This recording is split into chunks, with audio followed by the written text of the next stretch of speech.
ನೋಡಿ ಹಪ್ಪಳ ಮಾಡಿ ಒಂದೇ ಬಿಸಿಲಿಗೆ ಚೆನ್ನಾಗಿ ಒಣಗಿದೆ. ಮಿತಾ ಫ್ಯಾಮಿಲಿಗೆ ನಿಮಗೆಲ್ಲರಿಗೂ ಸ್ವಾಗತ. ಇವತ್ತು ನಾವು ಬೆಳಿಗ್ಗೆನೇ ಪೂಜೆಗೆ ಹೋಗಿ ಬಂದೆವು. ಇವತ್ತು ಬುಧವಾರ.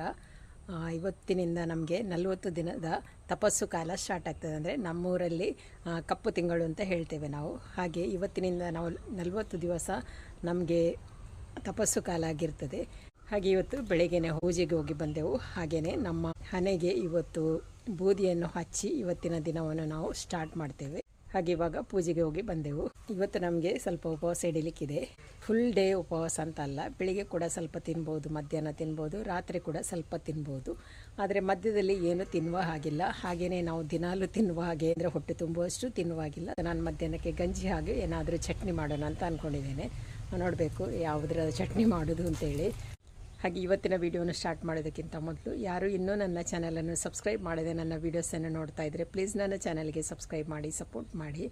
ಹಾಗೆ ನಿನ್ನೆ ನಾನು ಮರಗೆಣಸನ್ನು ಬೇಯಿಸಿ ಕಡಿದು ರೆಡಿ ಮಾಡಿಟ್ಟಿದ್ದೆ. ನಿನ್ನೆ ಸಾಯಂಕಾಲ ಆದ ಕಾರಣ ನಾನು ಹಪ್ಪಳ ಮಾಡಿರಲಿಲ್ಲ.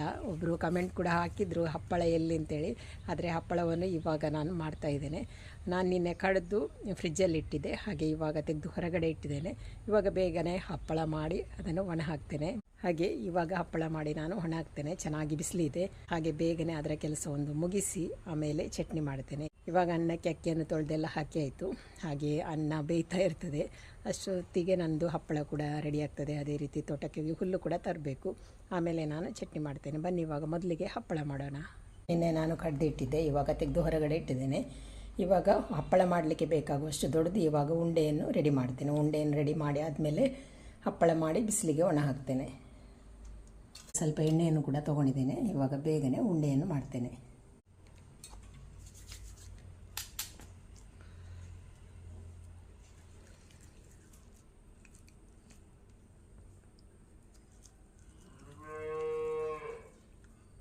ನೋಡಿ, ಒಂದು ಹಪ್ಪಳಕ್ಕೆ ಎಷ್ಟು ದೊಡ್ಡದು ಬೇಕು ಅಷ್ಟು ದೊಡ್ಡ ಉಂಡೆಯನ್ನು ಮಾಡಿದೆ.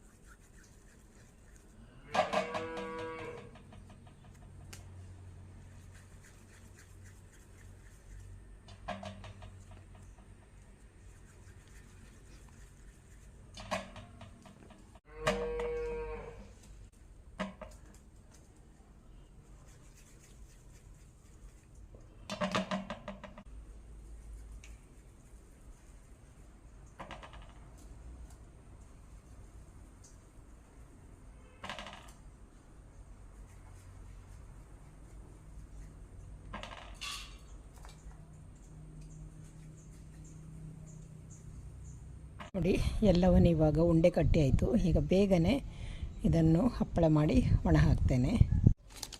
ನೋಡಿ, ಇಲ್ಲಿ ಚಪಾತಿ ಮೇಕರ್ ತೊಗೊಂಡಿದ್ದೇನೆ. ಹಾಗೆ ಒಂದು ಪ್ಲಾಸ್ಟಿಕ್ ಶೀಟಿಗೆ ಎಣ್ಣೆ ಹಚ್ಚಿ ಅದರ ಮೇಲೆ ಉಂಡೆಯನ್ನಿಟ್ಟು ಇನ್ನೊಂದು ಪ್ಲಾಸ್ಟಿಕ್ ಶೀಟಿಗೆ ಕೂಡ ಎಣ್ಣೆ ಹಚ್ಚಿ ಹಪ್ಪಳವನ್ನು ಮಾಡೋದು. ಈ ಥರ ಮಾಡಿದರೆ ಬೇಗನೆ ಆಗ್ತದೆ.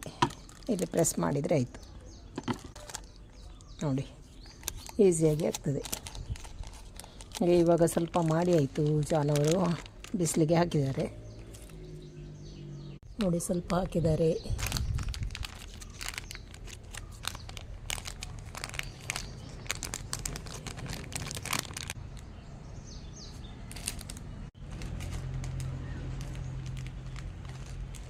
ನೋಡಿ, ಹಪ್ಪಳ ಮಾಡಿ ನೋಡಿ ಇಷ್ಟು ಹಪ್ಪಳ ಮಾಡಿದೆವು.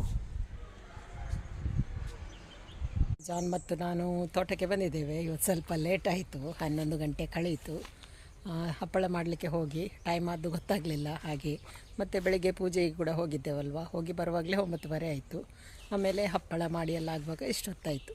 ಇವತ್ತು ಮಧ್ಯಾಹ್ನಕ್ಕೆ ಚಟ್ನಿ ಮಾಡುವ ಕಾರಣ ಅಡುಗೆ ಇದ್ದು ಒಂದು ಚಿಂತೆ ಇಲ್ಲ, ಬೇಗನೆ ಮಾಡಿ ಆಗ್ತದಲ್ವ. ಮಿಕ್ಸಿಯಲ್ಲಿ ಹಾಕಿದರೆ ಬೇಗನೆ ಚಟ್ನಿ ರೆಡಿ ಆಗ್ತದೆ. ಹಾಗೆ ಗಂಜಿ ರೆಡಿಯಾಗಿದೆ, ಇನ್ನೊಂದು ಚಟ್ನಿ ಮಾಡಿದರೆ ಆಯಿತು.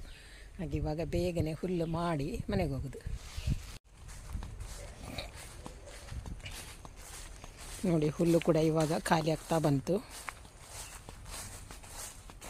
ತೆಗಿತಾ ಇರ್ತೇವಲ್ವ, ಹಾಗಾಗಿ ಕಡಿಮೆ ಆಗ್ತಾ ಬಂತು. ನೋಡಿ, ಇಲ್ಲೊಂದು ಮಾಫಲ ಅಂತ ಹೇಳ್ತೇವಲ್ವ, ಅದರ ಗಿಡ ಇತ್ತಲ್ವ. ನೋಡಿ, ಇವಾಗ ನೋಡುವಾಗ ಅದು ಬಾಡಿ ಹೋಗಿದೆ, ಬಹುಶಃ ಅದಕ್ಕೂ ಕೂಡ ಹುಳ ಬಿದ್ದಿದೆ ನೋಡಿ. ಇಷ್ಟು ದೊಡ್ಡದಿತ್ತು, ಕಳೆ ಸಾರಿ 3 ಮಾಫಲ ಆಗಿತ್ತು. ಇವಾಗ ತೋಟದಿಂದ ಬಂದು ಇಲ್ಲಿ ನಾನು ಸ್ವಲ್ಪ ಮೆಣಸು ಕೊಯ್ತಾ ಇದ್ದೇನೆ ಚಟ್ನಿ ಮಾಡಲಿಕ್ಕೆ. ಹಾಗೆಯೇ ನೋಡಿ ಒಂದು 4 ಮೆಣಸನ್ನು ಕೊಯ್ದು ಬೇಗನೆ ಒಂದು ಚಟ್ನಿಯನ್ನು ಮಾಡಿದೆ. ಶುಂಠಿ ಹಾಕಿ ನಾನು ಚಟ್ನಿಯನ್ನು ಮಾಡಿದೆ. ಮಧ್ಯಾಹ್ನ ಊಟಕ್ಕೆ ಗಂಜಿ, ಚಟ್ನಿ ಹಾಗೂ ಉಪ್ಪಿನಕಾಯಿ.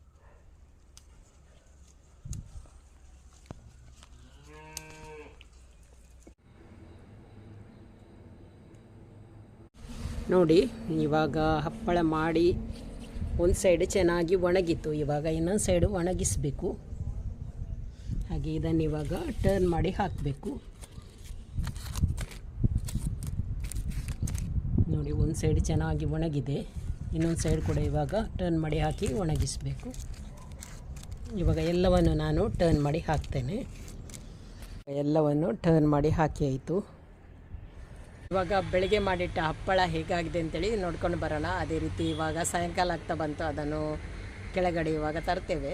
ಬೆಳಗ್ಗೆ ಮಾಡಿಟ್ಟ ಹಪ್ಪಳ ನೋಡಿ ಇವಾಗ ಚೆನ್ನಾಗಿ ಒಣಗಿದೆ ನೋಡಿ, ತುಂಬಾ ಚೆನ್ನಾಗಿ ಕಾಣ್ತಾ ಇದೆ. ಇವಾಗ ಇದನ್ನೆಲ್ಲ ನಾನು ಒಂದು ತೊಟ್ಟೆಯಲ್ಲಿ ಹಾಕ್ತೇನೆ.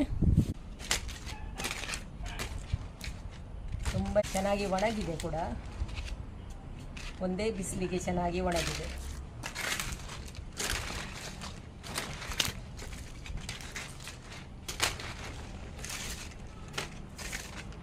ಇವಾಗ ಹಪ್ಪಳವನ್ನು ತಂದೆ, ಹಾಗೆ ಸ್ವಲ್ಪ ನನಗೆ ಕೊತ್ತಂಬರಿ, ಜೀರಿಗೆ ಹಾಗೂ ಕಾಳು ಮೆಣಸನ್ನು ಹುಡಿ ಮಾಡಬೇಕು. ಮೊನ್ನೆ ನಾನು ಚೆನ್ನಾಗಿ ಬಿಸಿಲಿಗೆ ಹಾಕಿ ಒಣಗಿಸಿಟ್ಟಿದ್ದೆ, ಆದರೆ ನಿನ್ನೆ ಹುಡಿ ಮಾಡಲಿಕ್ಕೆ ಆಗಲಿಲ್ಲ. ಇವಾಗ ನಾನು ಇದನ್ನು ಹುಡಿ ಮಾಡ್ತೇನೆ. ಎಲ್ಲವನ್ನು ಚೆನ್ನಾಗಿ ಬಿಸಿಲಿಗೆ ಹಾಕಿ ಒಣಗಿಸಿ ತಗೊಂಡಿದ್ದೇನೆ. ಇವಾಗ ಕೊತ್ತಂಬರಿಯನ್ನು ಮಿಕ್ಸಿ ಜಾರಲ್ಲಿ ಹಾಕಿದ್ದೇನೆ, ಇದನ್ನು ಇವಾಗ ಹುಡಿ ಮಾಡ್ತೇನೆ. ಇವಾಗ ನೋಡಿ ಜೀರಿಗೆ, ಕೊತ್ತಂಬರಿ ಹಾಗೂ ಕಾಳು ಮೆಣಸನ್ನು ಗ್ರೈಂಡ್ ಮಾಡಿ ಆಯಿತು ನೋಡಿ. ಹಾಗೆ ಎಲ್ಲವನ್ನು ಇವಾಗ ನಾನು ಗ್ರೈಂಡ್ ಮಾಡಿ ಇಟ್ಟಿದ್ದೇನೆ. ಇನ್ನು ಮಿಕ್ಸಿಯಲ್ಲಿ ಗ್ರೈಂಡ್ ಮಾಡುವಾಗ ಸ್ವಲ್ಪ ಬಿಸಿ ಆಗ್ತದಲ್ವ, ಹಾಗಾಗಿ ಸ್ವಲ್ಪ ತಣ್ಣಗಾದ್ಮೇಲೆ ಇದನ್ನು ನಾನು ಬಾಟ್ಲಲ್ಲಿ ತುಂಬಿಸಿಡ್ತೇನೆ. ಹಾಗೆ ಇವತ್ತಿನ ಈ ಒಂದು ಸಣ್ಣ ವಿಡಿಯೋನ ಇಲ್ಲಿಗೆ ಎಂಡ್ ಮಾಡ್ತಾ ಇದ್ದೇನೆ. ವಿಡಿಯೋ ಇಷ್ಟ ಆದರೆ ಲೈಕ್ ಮಾಡಿ, ಶೇರ್ ಮಾಡಿ, ಅದೇ ರೀತಿ ಸಪೋರ್ಟ್ ಮಾಡಿ. ಇನ್ನೊಂದು ವಿಡಿಯೋದೊಂದಿಗೆ ನಾಳೆ ಸಿಗ್ತೀನಿ. ಅಲ್ಲಿ ತನಕ ಬಾಯ್.